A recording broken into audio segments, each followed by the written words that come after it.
Because when you're a man and you're an adult and somebody else makes a point, you got to give it up. And you got to be real. And that's what I'm doing right now. Plain and simple.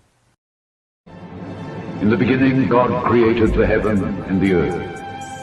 And the earth was without form and void, and darkness was upon the face of the deep. And the Spirit of God moved upon the face of the waters. I beg your pardon. See, if you didn't know, this is an excerpt from Genesis chapter 1, verse 1. This is actually the very first sentence of the Bible. This is how it all begins, according to the Bible. And this just provided an answer to how the heavens and the earth were created, basically the creation of everything. But here's the question. First of all, who wrote this story? It's widely accepted that Moses wrote Genesis. However, there have been scholars who have claimed that this was written by someone who came many years after Moses had passed on. Therefore, there is no consensus of who actually wrote this story. However, whoever wrote this story should have been an eyewitness account for this story to be valid.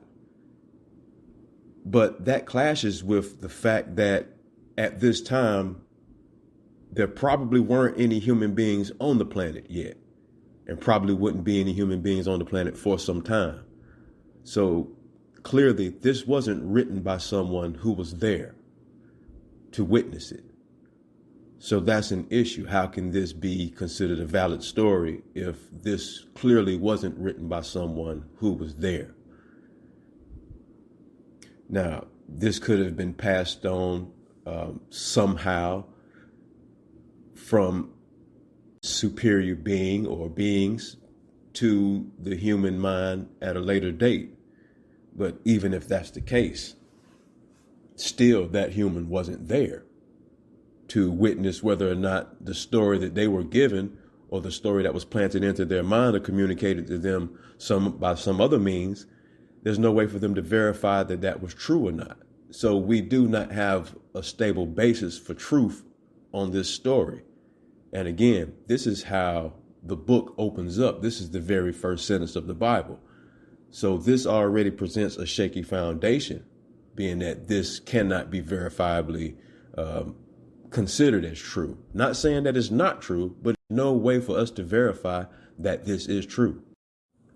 Now, with that being said, there is always the lingering question of what about the Big Bang? The scientists weren't there to witness the Big Bang, which I agree. That's true. That's absolutely true.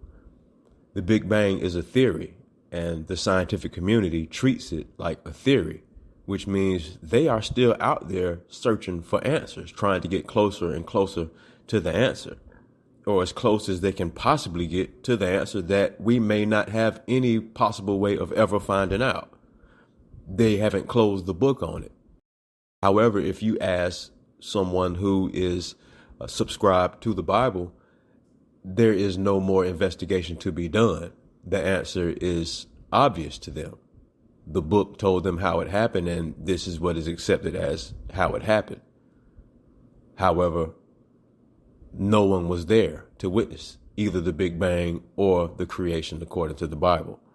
So the only true answer from a human perspective is to admit we don't know. We don't have a way of knowing yet. The only way we can conceive of knowing right now is to be able to travel back to the past and see what actually happened. Wait, are you talking about a time machine? No, of course not. No, not a time machine. This is more like yeah, like a time machine. But we don't have a way of doing that. So, to be fair on the subject, the answer is simply, we don't know.